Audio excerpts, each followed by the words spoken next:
નમસ્તે વિદ્યાર્થી મિત્રો, મારી યુટ્યુબ ચેનલ પિયુષ સરસિયાની અંદર આપનું હાર્દિક સ્વાગત છે। જો તમને મારા વિડીયો ગમે તો લાઇક, શેર અને કોમેન્ટ કરો। અને હજુ સુધી વિદ્યાર્થી મિત્રો તમે મારી ચેનલને સબસ્ક્રાઈબ ન કરી હોય તો ખાસ સબસ્ક્રાઈબ કરો અને બેલ નોટિફિકેશન ઓન કરો, જેથી કરીને તમને નવા વિડીયોના નોટિફિકેશન મળતા રહે। તો ચાલો વિદ્યાર્થી મિત્રો, ધોરણ 4 પર્યાવરણ, તેમાં એકમ છે 6, રિયાની મુસાફરી।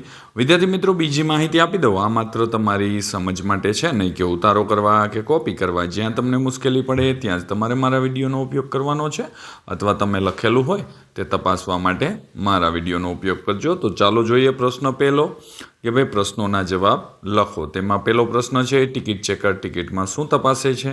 તો ટિકિટ ચેકર છે એ ટિકિટમાં ટિકિટની તારીખ, સીટ નંબર અને સમય વગેરે તપાસે છે। બીજું છે, મુસાફરી કરવા અગાઉથી ટિકિટનું બુકિંગ શા માટે કરાવવું જોઈએ? તો કે ભાઈ મુસાફરી કરવા અગાઉથી બુકિંગ કરાવવાથી આપણને બેસવાની સીટ મળી રહે છે। ત્રીજું છે, જંકશન એટલે શું? જ્યાંથી બે રસ્તાઓ જુદા પડતા હોય તેવા સ્ટેશનને જંકશન કહેવાય છે। ચોથું છે, રેલવે સ્ટેશન પર કઈ કઈ દુકાનો હોય છે? તો રેલવે સ્ટેશન પર ચા, નાસ્તાની, પુસ્તકની, રમકડાની, ફળોની દુકાનો જોવા મળે છે અથવા હોય છે। વિદ્યાર્થી મિત્રો, તમે પણ જો સ્ટેશને ગયેલા હોય અને તમે જે દુકાનો જોઈ હોય તેના નામ લખવાના છે। પાંચમું છે, અગરિયા મીઠું કેવી રીતે પકવે છે?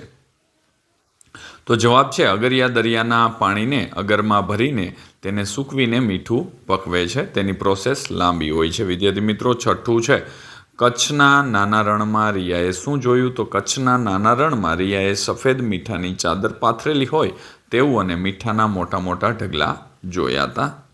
ત્યારબાદ આગળ પ્રશ્ન નંબર 2 આવે છે, જે વર્ગીકરણ કરવાનો છે વિદ્યાર્થી મિત્રો। તો તેમાં પહેલું છે કે ભાઈ માત્ર રેલવે સ્ટેશન પર જોવા મળતી સુવિધાઓ, માત્ર ટ્રેનના જોવા મળતી સુવિધા, અને રેલવે સ્ટેશન અને ટ્રેન બંને જગ્યાએ જોવા મળતી સુવિધાઓ જોઈએ।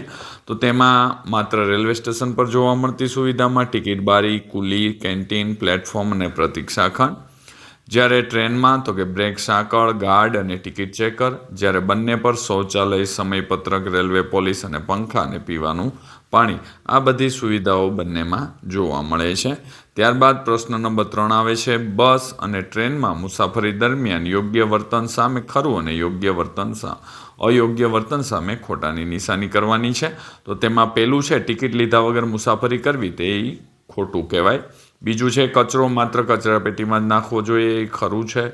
ત્રીજું, ધક્કામુક્કી કરીને ઉતાવળે ચડી જવું જોઈએ, તો એ પણ ખોટું છે। ચોથું છે, પોતાની યોગ્ય બેઠક પર જ બેસવું જોઈએ, તો ચોથું ખરું આવશે। પાંચમું, બસ અને ટ્રેન ચાલુ હોય ત્યારે દરવાજા પાસે ઊભા રહેવું, તો તેમાં ખોટું આવશે। છઠ્ઠું છે, રેલવે સ્ટેશન કે બસ સ્ટેશન પર મળતી સુવિધાઓનું પાલન કરવું, સૂચનાઓનું પાલન કરવું, તો તે ખરું આવશે।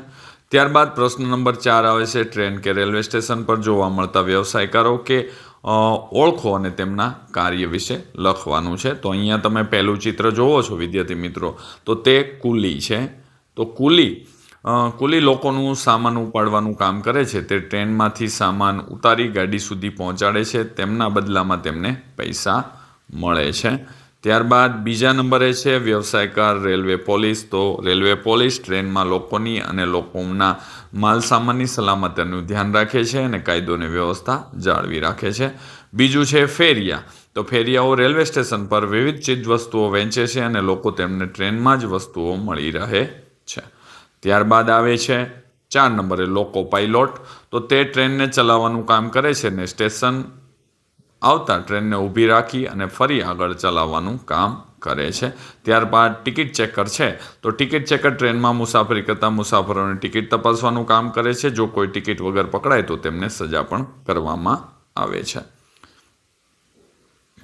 ત્યારબાદ 6 નંબરનો પ્રશ્ન, એક શબ્દમાં જવાબ લખો। તો રિયાની ટ્રેનનું નામ તો કચ્છ એક્સપ્રેસ, કચ્છનું પ્રવેશદ્વાર સૂરજમુખી પુલ, મીઠું પકવનાર તો અગરિયા, ટ્રેનના ટિકિટ ચેક કરનાર ટિકિટ ચેકર, ટ્રેનને થોભાવવાની જગ્યા રેલવે સ્ટેશન।